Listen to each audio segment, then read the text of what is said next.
नागपूर दंगलीत पोलिसांवरील हल्ले आणि महिला अधिकाऱ्यांशी गैरवर्तणुकीच्या मुद्द्यावर मुख्यमंत्री देवेंद्र फडणवीस यांनी आक्रमक भूमिका घेतली आहे। पोलिसांवर हल्ले करणाऱ्यांना सोडलं जाणार नाही, त्यांना क्षमा नाही, त्यांना कबरीतून खोदून काढून शिक्षा देऊ, असं बुधवारी विधानसभेत बोलताना मुख्यमंत्री म्हणाले। एक मुद्दा अजून या ठिकाणी मला असं वाटतं नानाभाऊ आपण बसल्या बसल्या रोहित पवारांनी मांडला की सीपी वेगळं बोलले आणि मी असं बिलकुल नाही। सीपींनी हे सांगितलं की हे प्री प्लॅन होतं की नाही या संदर्भात आम्ही चौकशी करतो आहोत, या संदर्भात आम्ही त्याची माहिती घेतो आहोत। अजून आम्ही अंतिम निष्कर्षाला आलेलो नाही नागपूरच्या प्रकरणात। त्यामुळे सीपी वेगळं बोलले मी वेगळं, सीपी जे ब्रीफ करतात तेच इथे आपण बोलत असतो, काय फार आपण वेगळं बोलत नाही, त्यांच्याचकडनं आपल्याकडे ब्रीफिंग येतो।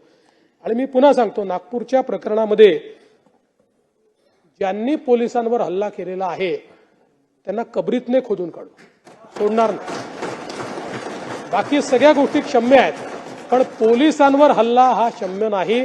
त्यामुळे त्यांच्यावर जी स्ट्रिक्टेस्ट कारवाई आहे ती कारवाई करून विविक्षित वेळेमध्ये त्यांच्यावर ही सगळी कारवाई केली जाईल। पण आता नागपूर शांत आहे, नागपूर तसं शांततेकरताच प्रसिद्ध आहे। 1992 नंतर नागपुरात ते आणून घेऊ, नंतर मांडा।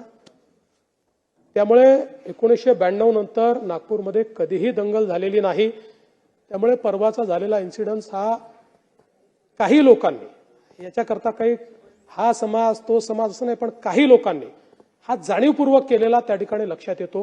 कारण जसं त्या ठिकाणी औरंगजेबाची कबर जाळली गेली आणि त्याच्यावर कुठली आयात लिहिलेली नव्हती, कुठलीच नाही, त्याचं नीट आम्ही व्हेरिफिकेशन केलं, त्याला मॅग्निफाय करूनही व्हेरिफिकेशन केलं, पण जाणीवपूर्वक आयाती जाळल्या अशा प्रकारचे त्या ठिकाणी मेसेजेस फिरवण्यात आले आणि त्यातून अशा प्रकारची घटना पुढची जी काही आहे ती घडलेली आहे। आणि म्हणून अशा प्रकारे जे लोक सामाजिक स्वास्थ्य बिघडवतात, जाणीवपूर्वक अशा प्रकारच्या अफवा पसरवतात, त्यांनाही दोषी धरण्यात येईल आणि त्याची कारवाई झालेली आहे। काही लोकांना पकडलेलं देखील आहे।